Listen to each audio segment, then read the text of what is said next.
از بچگی بهمون گفتن که وقت طلاست، یعنی در واقع زمان بسیار ارزشمنده. من همیشه معتقدم که اینجوری نیست، چون وقت برای آدمی که توی مثلا خیابون الاف میچرخه با یک شخصی که مثلا جراح مغز هستش، خب وقت این دوتا که به یه اندازه ارزشمند نیستش که بگیم وقت طلاه.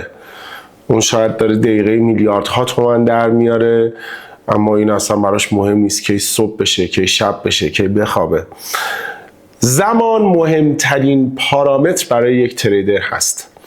در واقع جمله کی، سوال کی بسیار تاثیرگذار هستش برای اینکه ما بتونیم موفق باشیم توی ترید. شاید مطلب بسیار عجیب شروع شده، اما توی ادامه ویدیو راجع به زمان میخوایم صحبت بکنیم و ببینیم چقدر پارامتر تاثیرگذاری توی موفقیت ما هستش توی بازار مالی و توی تریدر بودنمون.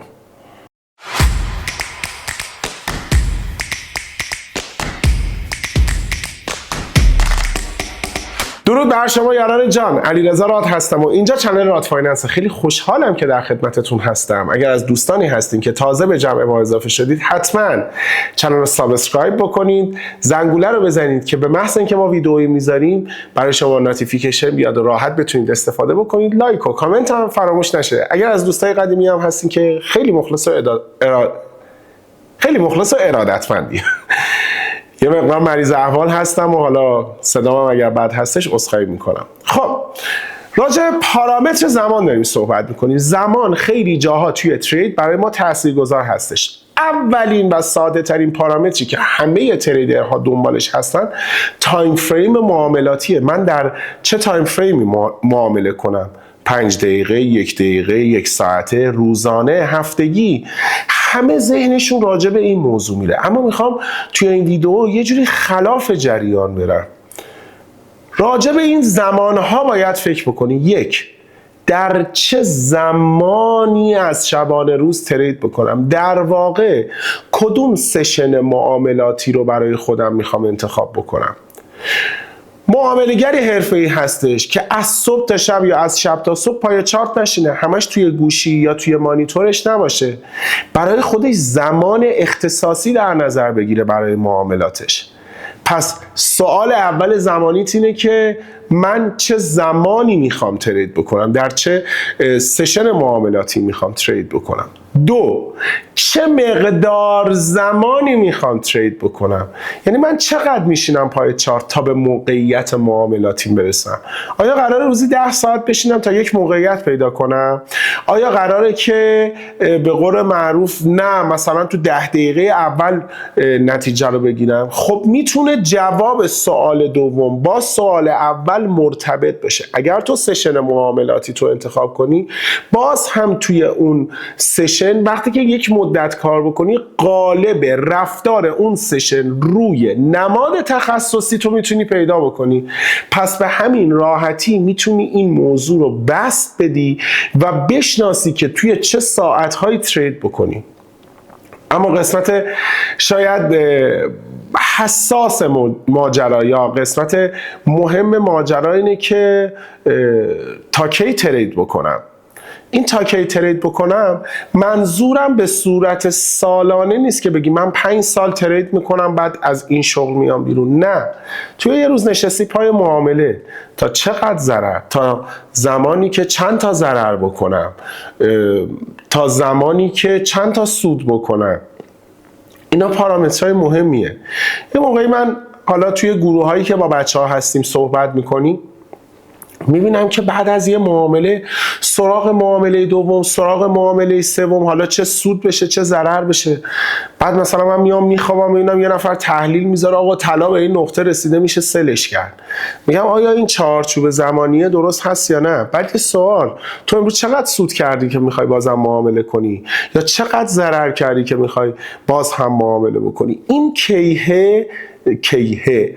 این جمله کی دقیقا روی استاپ و تیپی مشخصه. حال شما زمانی که داری معامله میکنی استاپ و تیپیت مشخصه توی یه معامله، درسته؟ یعنی میگه آقا من توی معامله یا $200 سود میکنم یا $100 ضرر میکنم، درسته؟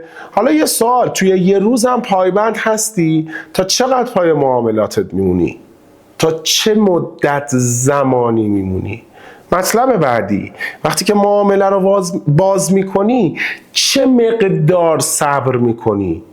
یه وقتی یه نفر معامله باز میکنه 20 پیپ میره توی ضرر، آی بیچاره شدم، روانش به هم میریزه، حجم اضافه میکنه، زودتر میبنده، نه به استاپش خورده نه به تیپیش خورده، نه از لحاظ تحلیل به جایگاه درستی نرسیده، اما میخواد سریع از اون معامله فرار بکنه. از اون طرف اگر معاملش تو سوده دیگه نمیخواد خارج بشه، یعنی حفظ تعادل نداره. چرا؟ چون باز زمانی در نظر نگرفته. چرا؟ چون توجهی به تایم فریم زمانیش نداره.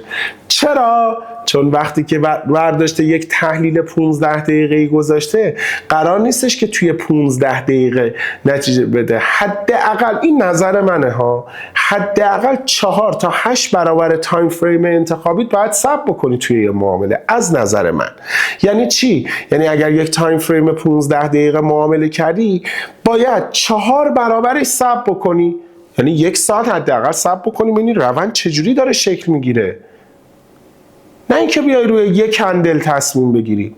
این مطلبی که بهت میگم مطلبی نیستش که آکادمیک باشه، تو جزوه باشه، این تجربیه، من بهش رسیدم.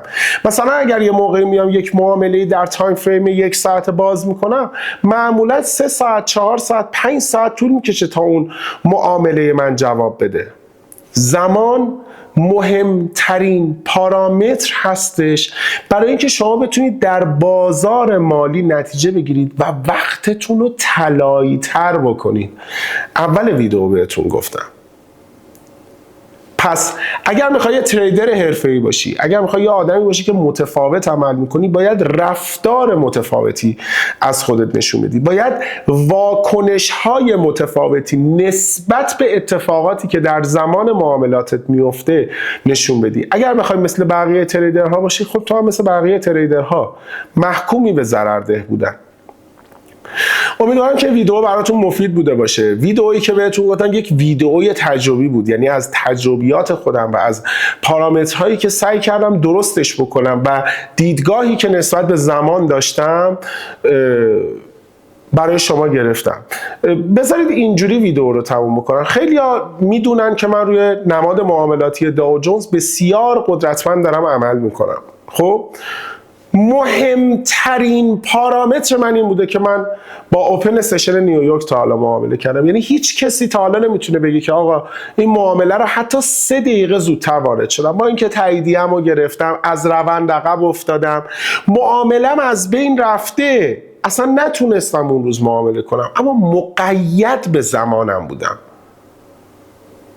مقید به این بودم که آقا من باید تو این زمان ترید بکنم و اون نماد رو در اون زمان شناختم. یعنی اگر کسی بیاد مثلا ساعت 11 صبح به من بگه بیا داو جونز رو تحلیل بکن برای من، یه نقطه ورود بهم بده، من بلد نیستم، با افتخار، چون توی اون تایم اصلا تایم من نیست، من نشناختم اون نمادو که توی اون زمانها چه اتفاقی براش میفته. اگر سوالی مطلبی هست توی کامنت ها بپرسید، حتما در خدمتتون هستم. حتما لایک بزنید که انرژی مثبتی برای من هست. سابسکرایب هم فراموش نشه. مثل همیشه علیرضا راد یک دنیا انرژی مثبت برای شما آرزو میکنه. خیلی مخلص و ارادتمندی.